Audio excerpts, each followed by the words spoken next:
Next on Currents News, the crisis at our southern border. As the number of migrants seeking asylum grows, Congress grills border agents about family separations. The governor of Puerto Rico, Ricardo Rossello, is quitting his job. San Juan celebrating after the announcement, but some are still wary tonight. He was called extreme by Senate Democrats over his membership in the Knights of Columbus, but the Catholic has now been confirmed a federal judge. Plus, a Times Square billboard is bringing life-saving help, but not for the man who posted the plea for a new kidney. The news starts right now.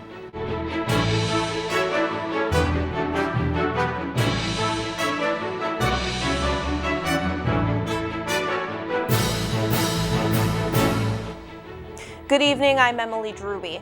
The border crisis is intensifying tonight. The flood of people seeking asylum overwhelming the U.S.-Mexico crossing. At the same time, Congress is grilling immigration enforcement leaders about the treatment of migrants, especially children. Camila Burnell reports the latest from Capitol Hill.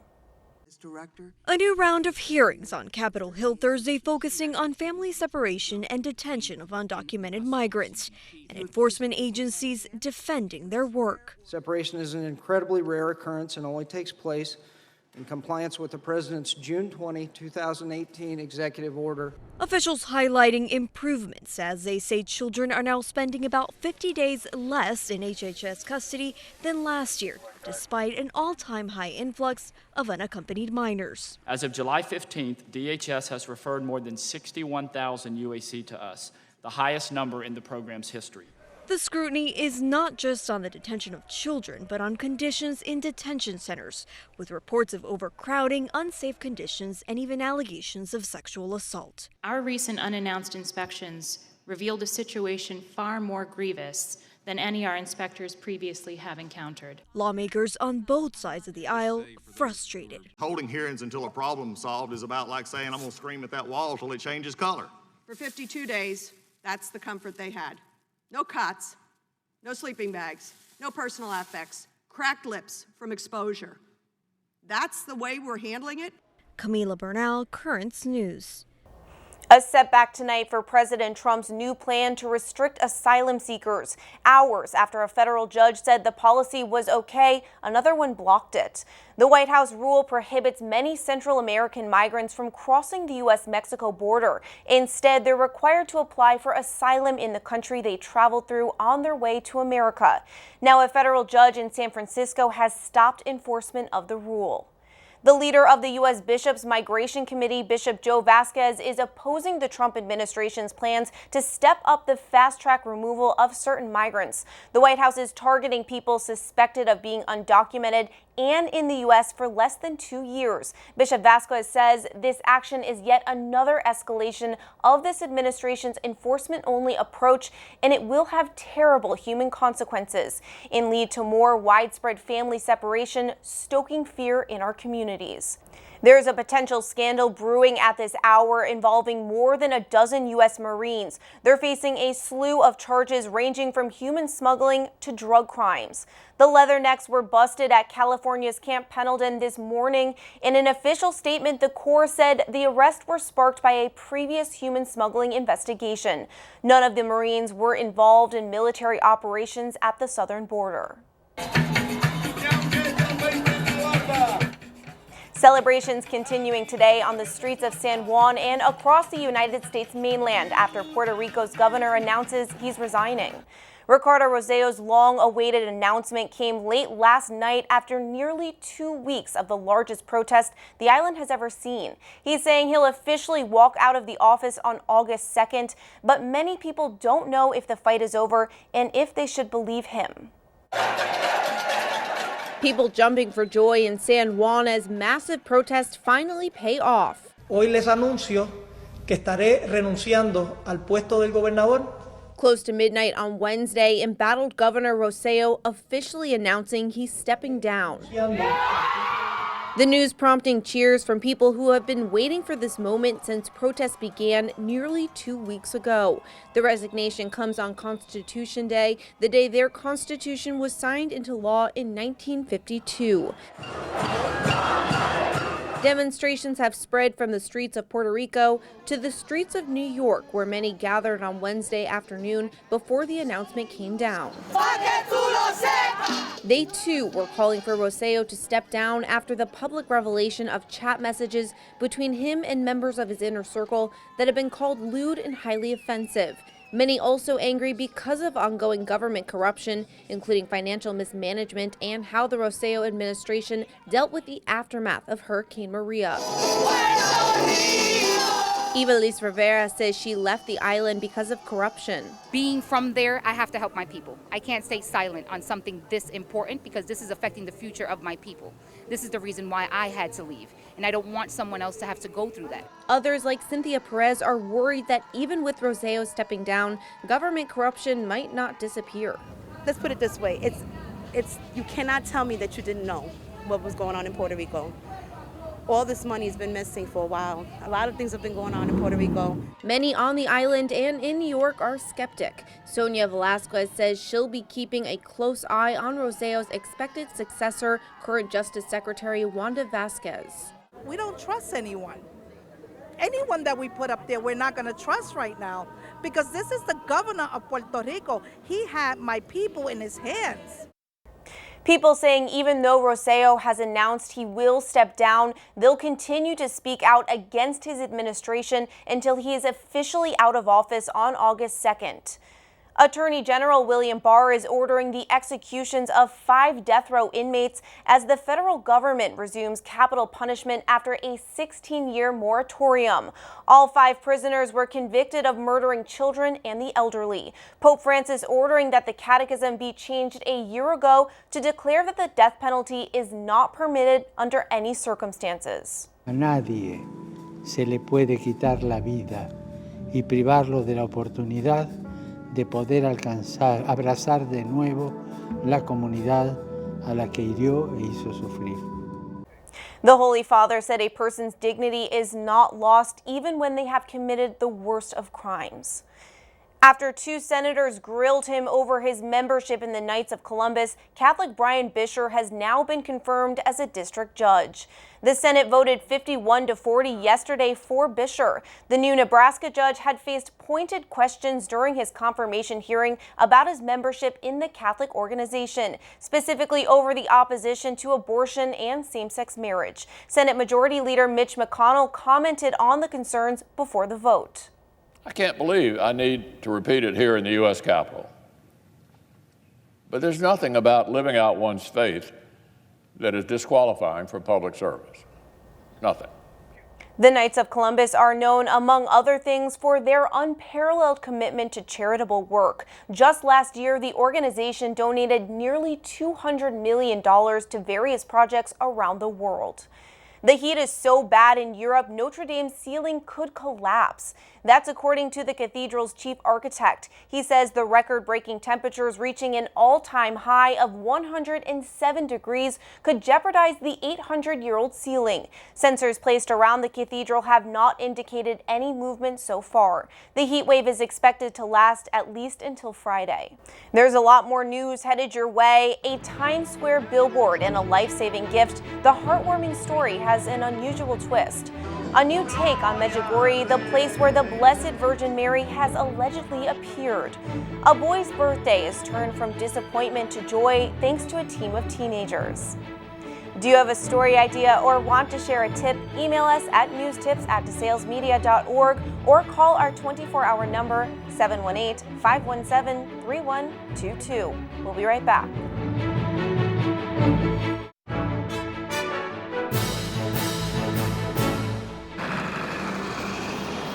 For some people, having their face on a billboard in Times Square is a dream, but for Mark Weiner, it was a last resort. Last November, the former newsman made the pitch of his life. He needed a kidney, and he needed it immediately. Someone answered the call, but it wasn't Mark's life that was saved. Currents News' Tim Harfman has the story of both chance and fate from Queens. 2 strangers united for life. Ruth Tezak meeting NYPD Detective Michael Lalo for the first time after a successful kidney transplant last December. I got blessed that I got his kidney. The donation only made possible because of one man, Mark Weiner, a Long Island resident in need of the organ himself. When I first found out, I was extremely proud and grateful that there was a match. Let's rewind to November last year. There we go. Currents News first brought you Mark's story after he put up this 5,000 square foot billboard in Times Square. It read, "My name is Mark, I need a kidney, you can help." The billboard caught the NYPD detective's eye and he attempted to donate. The two weren't a match, but Michael didn't give up. Even though he wasn't a match to me and he was a match to Ruth, it's great that I was able to, some type of awareness with my billboard, do this. That was one of Mark's main goals, bringing awareness to the need and lack of organ donations. Across the country, over 113,000 men, women, and children are on the waiting list for a transplant. Every 10 minutes, another person is added to the list. About 20 people die each day waiting for an organ. I've been in dialysis now about 3 hours. It was an aggressive cancer that removed Mark's kidneys, prostate, and bladder. He now undergoes dialysis 3 times a week. My time will come, but the idea that we bring more awareness to what's going on is proof that this worked and that the billboard did something. The vibrant billboard lighting the way for this face-to-face meeting at Citi Field. Ruth is a big fan of the New York Mets. I don't consider myself to be a hero. Yes, you are. I appreciate that. It's just surreal, like knowing that an organ of mine is standing right next to me, but not in my body. Michael donated his left kidney. As Ruth waited, she had faith. I always say I leave it all to him, He works in his own mysterious ways. So everything was left to him and he found me somebody. As for Mark, he's still waiting. But in this moment, the wait is worth it. In Flushing, Queens, Tim Harfman, Currents News. Medjugorje in Eastern Europe is believed by many to be a place of miracles. It now ranks behind only Lourdes and Fatima as a pilgrimage destination. Some of the faithful believe the Blessed Virgin Mary has appeared there. The national correspondent for the Tablet and Crux, Christopher White, joins us to talk about the Vatican's changing stance on Medjugorje. Christopher, thank you for being here. Good to be with you, Emily. Christopher, what is the significance of Medjugorje? Well, the story dates back to 1981, and 6 young people said that at that time they received apparitions of the Blessed Virgin Mary, and for some of them they've said she's appeared to them every day since. Others say they receive yearly apparitions. In this sort of site in Bosnia-Herzegovina, thousands, if not millions, of tourists and pilgrims come every single year. Up to 30 million tourists and pilgrims have visited since the time of the apparitions. And so it's sort of been this sort of scene of great spirituality, but real questions have surrounded it as to its authenticity, and that has been much debated in Catholic circles over the years. Why has there been so much controversy over the authenticity of the alleged miraculous happenings there? So when these apparitions were first sort of reported, the local bishops looked into it. That report was inconclusive. But during this time, pilgrims continued to flock, and so it got on the Vatican's radar, leading Pope Benedict to issue this major years-long study into it. It was eventually turned over to Francis. So it's just been this back and forth. And there are strong claims at stake there over the authenticity, and so the Vatican wants to be sure to get this right. Now, speaking of the Holy See, it's changed its stance about Medjugorje. What's different now, and why has the Vatican adopted another view? So most people were expecting the Vatican to say this is authentic or inauthentic. They've sort of taken a middle road and said, well, this is a powerful place of prayer, regardless of what we do or don't know about the apparitions. It's a place that, has attracted vocations to the priesthood. Pilgrims come year after year after year. The 6 young people that were there, they continue to sort of be a part of the community, and we want to support that. National correspondent for the Tablet and Crux, Christopher White, thank you so much for being with us today. Thanks, Emily. Still to come on Currents News, 2 Brooklyn men could be canonized saints. Bishop Nicholas DiMarzio is rooting for their cause, and he has the details. And the team of teens who made a big difference saving a boy with autism's birthday. And the tablet has a brand new page called Our Diocesan Family, where you can share your pictures of recent baptisms, Holy Communions, confirmations, marriage, all of the joyous sacraments. For more details and to submit your photos, go to thetablet.org/ourdiocesanfamily. Your picture may be published in an upcoming issue of the newspaper. We'll be right back.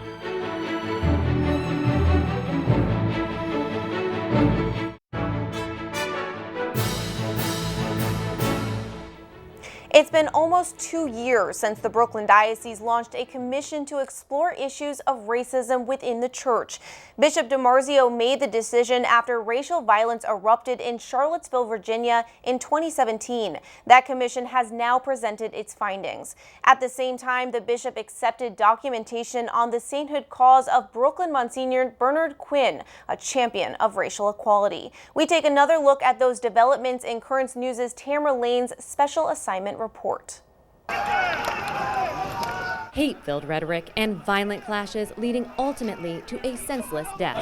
The protest in Charlottesville, a grim reminder that racism is still very much alive in this country. This is what democracy looks like! The deadly altercation prompting the nation's bishops to issue a pastoral letter against racism, acknowledging what many call America's original sin and resolving to work towards its end. All of these things need time to eliminate. It won't happen overnight.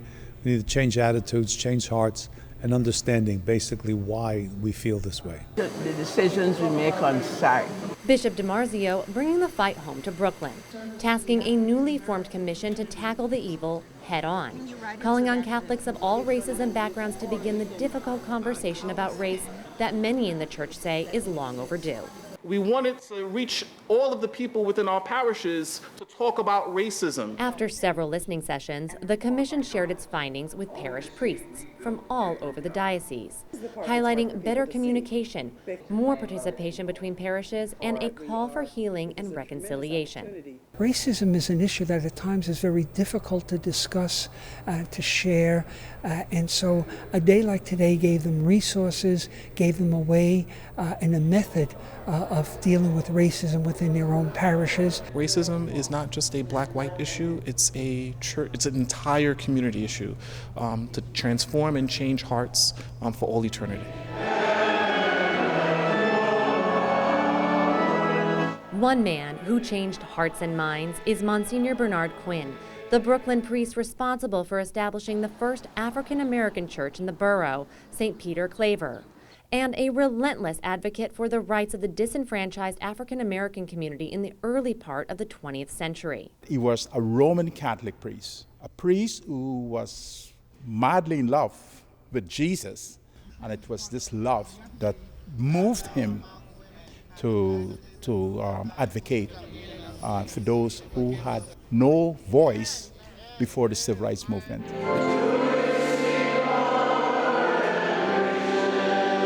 Monsignor Quinn is now on the road to sainthood, his legacy honored at evening vespers. His cause for canonization advanced as Bishop DiMarzio accepts further documentation that will now be sent to Rome. We dedicated this day to him because he was our hero. He was a saint, I'm sure in my heart that he was a saint. He really made a difference, and we look to him and we pray to him that we can eliminate any vestiges of racism in our own day. Tamara Lane, Currents News.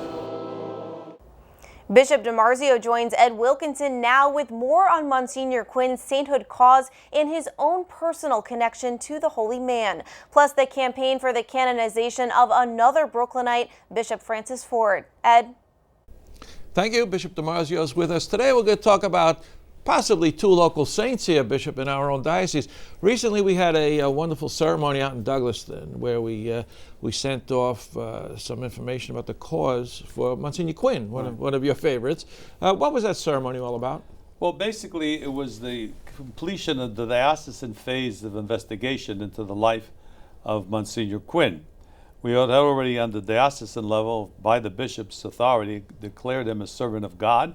We looked into his case and we see that he certainly was a man of holiness. Now the second phase that we sent to the Vatican would move him to the level of a venerable, so that he could be invoked in prayer for miracles, for proof that he is in heaven. But that was the second stage, which we finished, and we'll be sending it to Rome. So you blessed this box. It was a big. Well, it's all the historical history and everything that we could find. And I think your own testimony was in there, right? It was in there, yes. Tell us about that again. Well, as I say, after my operation, heart operation, that's like 10 years ago, I had clots in my lungs and heart, and I rushed to the hospital. I was lucky to be there on time. Found the doctor was actually who was had operated on me. This was 7 o'clock on a Sunday morning, which was kind of miraculous too. But during this whole time, this whole idea of Monsignor Quinn came to me. I don't know why. It was very kind of semi-conscious, really. And this was the presence I felt. So that was, I think, something I attribute as a kind of a favor to him. He was certainly a guy who was so much in favor of racial harmony, and it seems like he would be a natural for our times to have somebody like that canonized. Well, sure. He was certainly a pioneer in his day, establishing services for black Catholics and other people, other Catholics also, and non-Catholics, obviously. But he, worked very hard and took a lot of grief in some ways, and battled the Ku Klux Klan. I mean, he kind of an interesting life that proved that he was more than just an ordinary priest, but he was a very saintly priest. Yeah. Another local guy is Bishop Francis X. Ford, who served over in China with Maryknoll, one of the first Maryknoll priests to go abroad. Why is he considered such a hero to us here in Brooklyn? Well, he was born in Brooklyn, and our high school was named after him until it was closed. And we do have his family members around, not always in Brooklyn, but they're around. And he really died a martyr's death in China. He was imprisoned and really almost starved to death and led away. And with the last thing we don't know exactly how he died.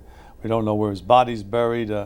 It's a sad part of the history of China, the evangelization of China. But he had great success when he was there, was able to be bishop there. But unfortunately, in the end, he died a martyr's death when all is said and done. But the church will not declare him a martyr at this time. So that's why we're doing the regular process of gathering things together. He's a servant of God already, and now we're in that second phase of trying to get him declared venerable, but we need to complete the historical phase, which we're working on. So this process is not as far along as Monsignor Quinn, right? No, because we started later, and we don't have a definitive biography written. So it's going to take a little longer to prepare everything. Okay, Bishop, well, we wish you luck with that one, and maybe we'll see some local saints here from Brooklyn someday. We like local saints. Yes. Back to the news desk.